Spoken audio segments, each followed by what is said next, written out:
Gameranx presents 10 things that Dark Souls 3 players hate. Now look, we're big fans of Dark Souls 3, but we have a variety of different issues with the game as fans. You know, be it annoying things in the game or actual fundamental flaws with the game itself. So let's get into it, starting off with number 10. The whole Firelink Shrine thing is a little annoying. The whole cycle of going and finding a bonfire, clicking on it, fast traveling back to the Firelink Shrine, suffering through that long ass load time, then walking up to where you have to level up and then doing that. That cycle just seems a little painful and kind of annoying, as opposed to leveling up at a bonfire like in the original Dark Souls. Dark Souls 3 continues the trend of Dark Souls 2 and Demon Souls, giving you a hub area that you need to travel to. And while it is nice to have somewhat of a safe zone, it's also kind of annoying and takes a lot of extra time out of time you could be playing the actual game progressing.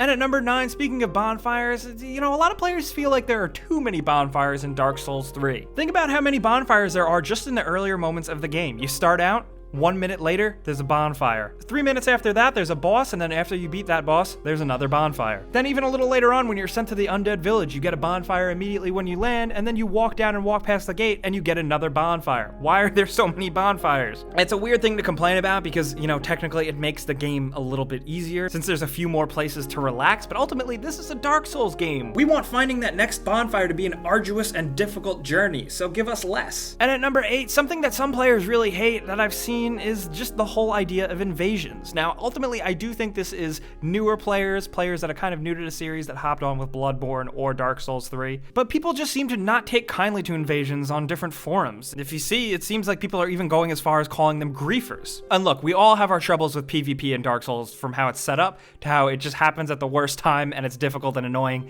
and a player plays like an asshole. But at the end of the day, that's what makes Dark Souls, and that's a fundamental core of it, the PvP stuff. It's good. We love it. I just think it's worth pointing out, though, that on Twitter and Facebook and some Dark Souls forums, it seems like some players just are not into it. And at number 7, that camera can really fuck you over during a boss fight, huh? You can be completely locked onto a boss until they do one of their certain special attacks that completely unlocks your target and camera lock, and then you completely lose sight of the enemy and usually get your ass handed to you. Not to mention if it happens when you're boxed up in a corner and the camera suddenly decides to get held up on something. It's just never a good time and never amounts to helping you in a boss fight that is usually difficult enough for its own reasons, let alone fighting the camera.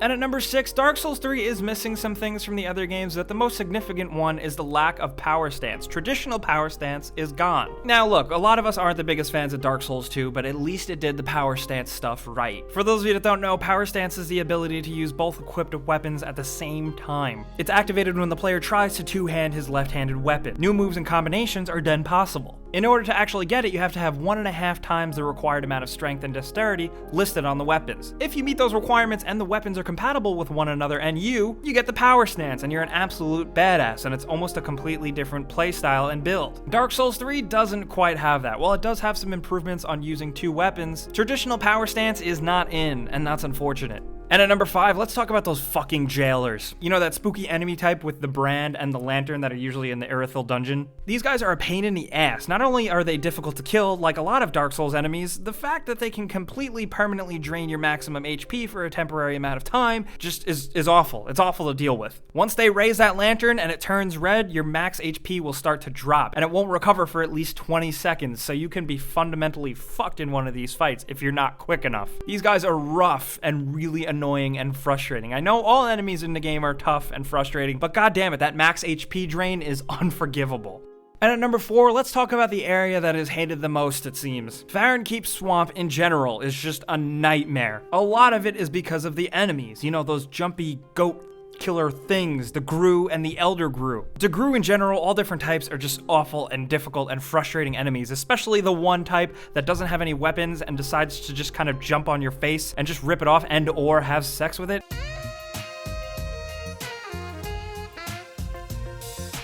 It's just awful. It's not a good time. They do it repeatedly and they can kill you in an instant. All the Grue enemies are really awful. But not only that, Firelink Swamp is a nightmare because a lot of it looks the same and it's very easy to get lost. And when you're running away from powerful enemies and you're lost, it is just not a good time. Here is a pro tip though. Look up, follow the smoke. It's a little easier, but goddamn is that area rough.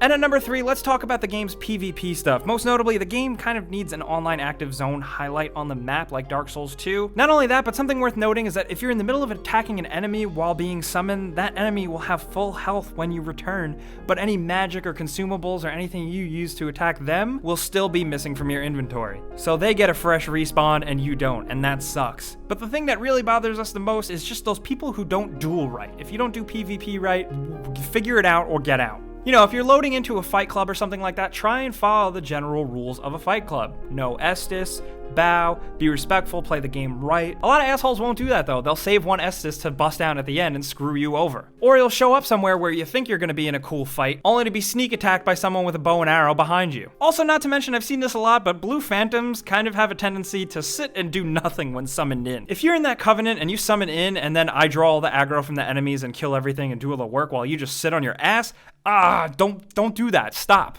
And at number 2, we really hate the hackers and cheaters out there, because this game is based around community, and some people really try and ruin it. There are hackers and cheaters out there for the PC version that want to come into your game and break your save file, or get you banned. You might be playing with a cheater and you don't even know, and then you'll play with them, or maybe you'll pick up a weapon that they drop that has been modded, and then that automatically makes you a cheater, and you can risk being banned, and seriously, permanently banned. The fact that you can't filter playing with cheaters and you have no idea what to expect or what you're getting yourself into totally blows. And at number 1, the thing that it seems Dark Souls 3 players really hate the most is Bandai Namco's lack of really handling this situation regarding cheaters, hackers, and permanent bans. Since on PC, the massive amount of people that have been banned just for vaguely even accidentally associating with cheaters, all Bandai Namco has really done is go after the people that are potential victims of hackers. They have only reiterated that interacting with somebody that was cheating, or anyone who altered game data, has the potential to be penalized or banned. Yes, that is a real thing, but players have no way of knowing who they're dealing with in their games. All they've really said is that if you get flagged, your backed up data should clear your account of any flags. In terms of dealing with hackers and cheaters, they've actually used the phrase taking candy from strangers. So instead of actually finding out and fixing the problems and really just shaping up how they take care of cheaters and hackers, they really just focus on the people that are victims and say, hey, be more careful. That's not good enough, guys. Fix your shit. Plenty of other games that have PC versions don't have this problem. So if you are playing on PC, be on the lookout for a Red Phantom invasion troll. Don't be tricked into picking up an item that could potentially get you banned or flagged.